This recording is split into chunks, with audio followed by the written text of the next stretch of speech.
So without further ado, I think I give the floor to you, Malinka, to give us an overview of this report. Thank you.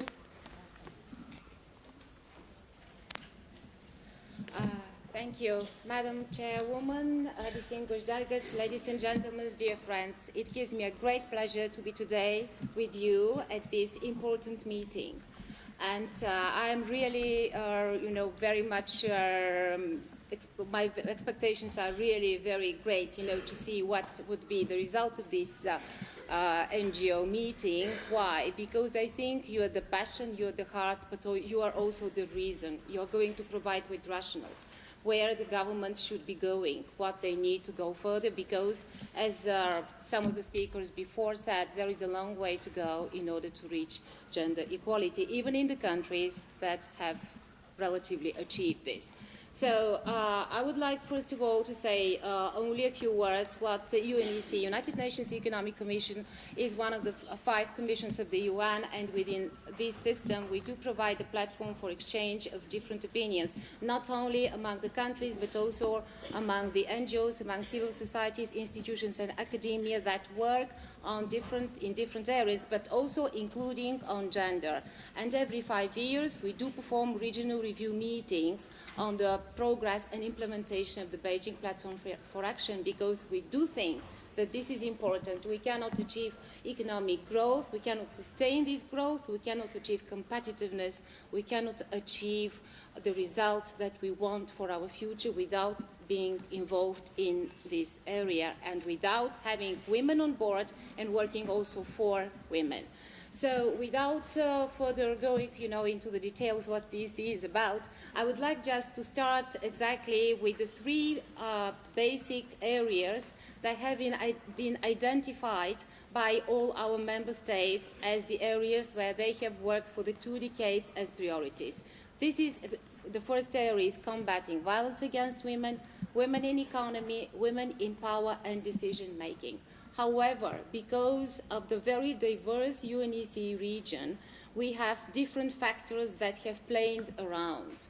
All the countries are mentioning that gender mainstreaming and data have been among the most important instruments to achieve results, if any, and to achieve, to further to progress. However, again, gender mainstreaming has been applied as instruments in various degrees and as various approaches.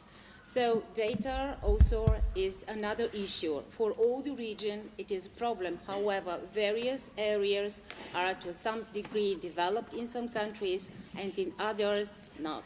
So we have to work a lot on the compilation of data.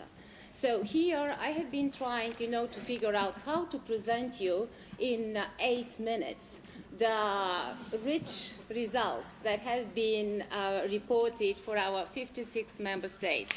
So basically, let me just mention to you that we have 95 rate of response for this year.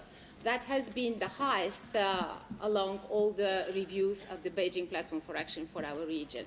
So, and then it's true that we have produced one regional synthesis report that synthesizes, and it's already very, very aggregated. So it's already that there the trends are distilled, and I was thinking how I should distill as a second phase in order to provide you. And then I thought about, this scheme that in front of you, basically what you see is the 3 areas that shape gender relations. So these are the social norms and traditions, the laws framework and practices, and the economic and political environment. So all these 3 areas that stand there, they shape the gender relations, and they are indeed a complicated structure. So that is why it's important that we have these 56 member states. They have different advance in these 3 areas. Therefore, the shaping of the gender relations are different. And as a result, we have gender inequalities that are in different areas. And these 2 decades have been proven, to have progress in some of the countries for reducing gender equalities. In other countries, because of the different play of the factors within these 3 areas that you see here around, unfortunately, I don't have the beamer, but you have exactly social norms, that is in black, and tradition, laws, and then the economic and political environment. Because of different combinations of these factors, we do have very diverse progress, regress, unfortunately, in some countries, and also the statu quo is kept for some other countries. So let me just start, I will try to talk about, these three areas, to give you the flavor where progress has been and where challenges are. So basically, where it is in red, it's more like challenges, and where it is in blue, it's more like progress. We have seen that for the last 2 decades, there has been progress in the publicly, in the public attitude towards violence against women. In fact, the public acceptance has decreased significantly for these 2 years. There is awareness of the harmful effects of the violence against women, that including in domestic violence. To some extent, it has been because there has been lots of efforts by the NGOs, as well as they have shaped the need to have laws that will encapsulate certain parts of the violence against the women, and after that, including the domestic violence against women. And we have, in fact, this advance, this progress is seen in the shaping of the legal framework.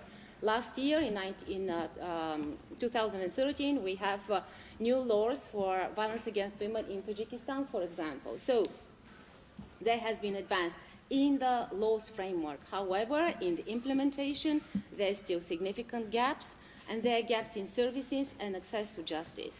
To some part, here you have seen, I have put down EU legislation, and you are aware of the last Istanbul Convention. That is a step forward towards combating violence against women, and we have 15 member states that already have started implementing since 1st of August this year.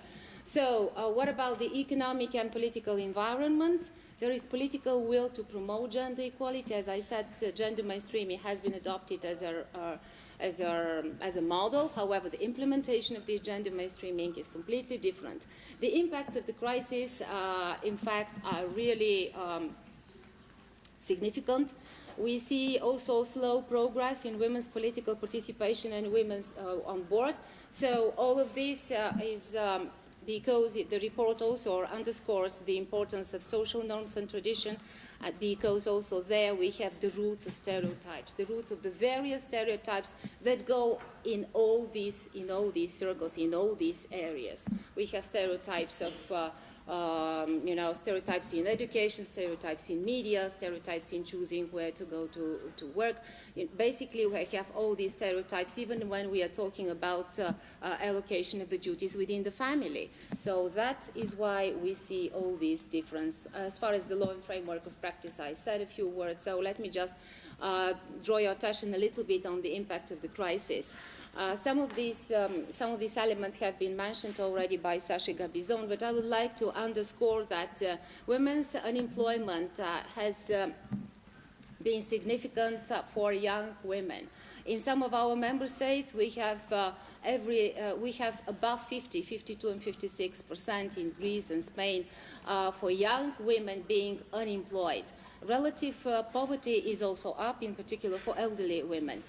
Women basically are pushed to take involuntary part-time and precarious employment. So what we are seeing, even after going out of the crisis, there is still this jobless growth model that continues. I will just, bring you some numbers on the labor force participation, and you will see, how this labor force participation has moved for a couple of years. There are cuts to the social spending, including to maternity leave and benefits in some of the EU countries. We have also cuts in funding gender machineries. In some of the countries, these gender machineries do not exist any longer. They are, their functions are towards different machineries, and in this way they are, the importance is reduced and funding is completely down.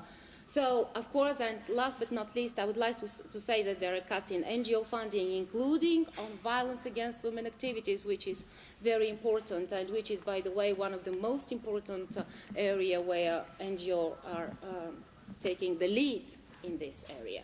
What about women's economic participation? I just want to provide very briefly this data because we are speaking and there is a lot of talk, and indeed for 2 decades there has been advance in labor force participation. However, let's see what is this advance.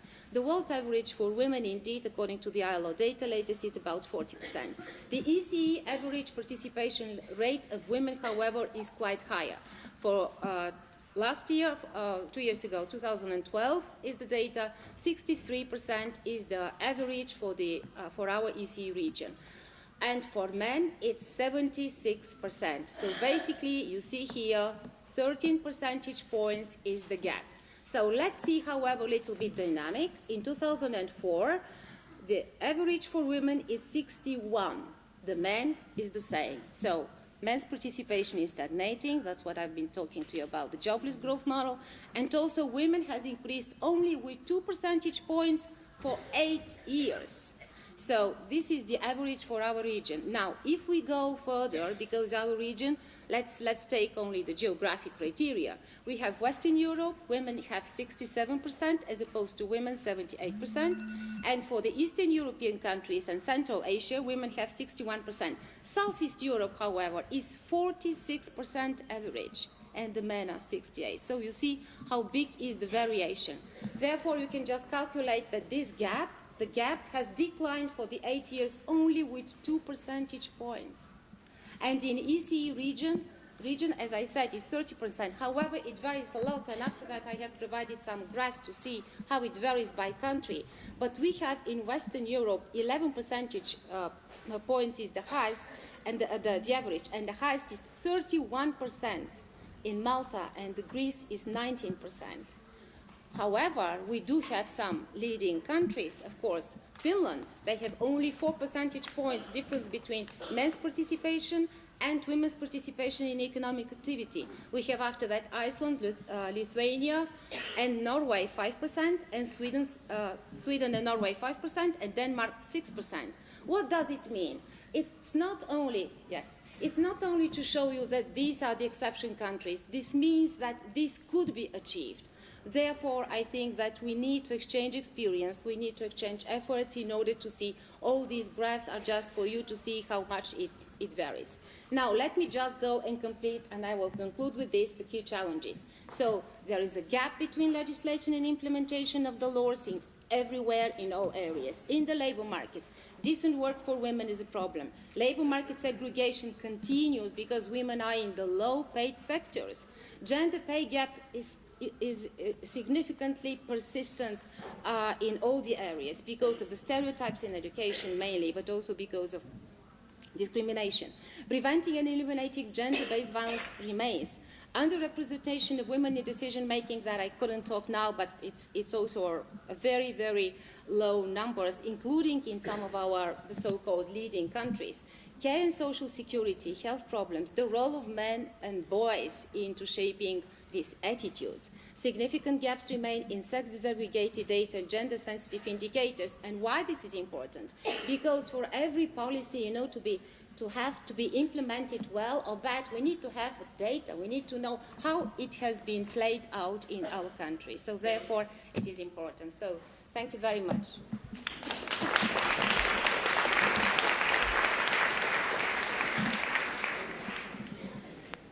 Thank you, Malinka, for a very comprehensive overview of this synthesis report of the UN ECE, and sorry for cutting you short. I know you had a lot more to tell us.